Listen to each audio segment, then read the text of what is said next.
Hi everyone. Top salespeople are hard to find and even harder to keep.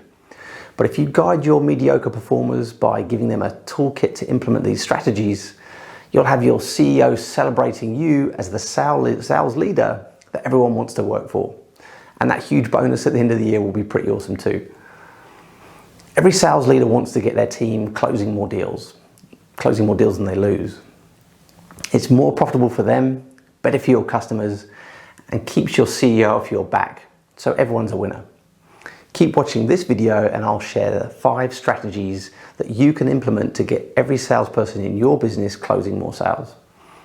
Strategy number 1, ask more questions that establish exactly what your customer wants as it relates to your product. You'd be surprised how many salespeople go straight into pitch mode before establishing what the person in front of them actually wants. When you have clarity on what matters to your customer, position your product or service as the route for them to get what they want.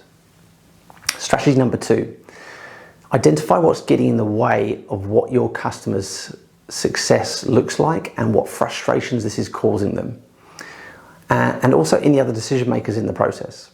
Whether you are B2B or B2C, you are selling to a human being, and human beings get frustrated, worried, anxious, annoyed.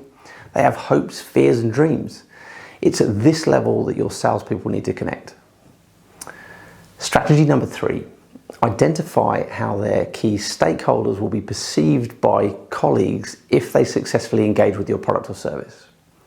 If your sales team can figure out where their main contacts sit in the organization and who they need to impress or avoid disappointing, it will help with positioning and differentiating your product or service.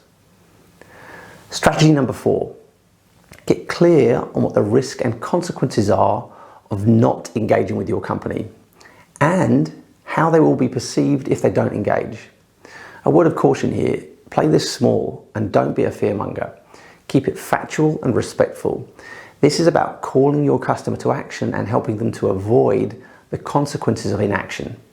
Remember, if there's nothing at stake, why would I buy your product or service? Now, it's likely there are common stakes for many of your customers, but you still need to establish and validate them. When it comes to discussions around price, this is particularly useful.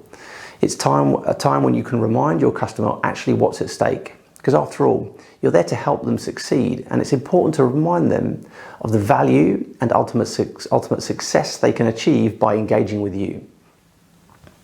Strategy number 5. Lose the fear of asking a dumb question or saying something your client might not want to hear. It's at this stage that you can lose or gain the respect and trust of your customer. Leaving questions unasked or not telling your customers the truth is only going to come back to bite you later. Ask more open questions, be more curious, and don't be afraid of speaking up with clients.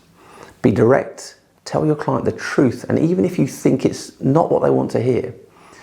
In the long run, you have to challenge some clients to take action in order to get the best result for them.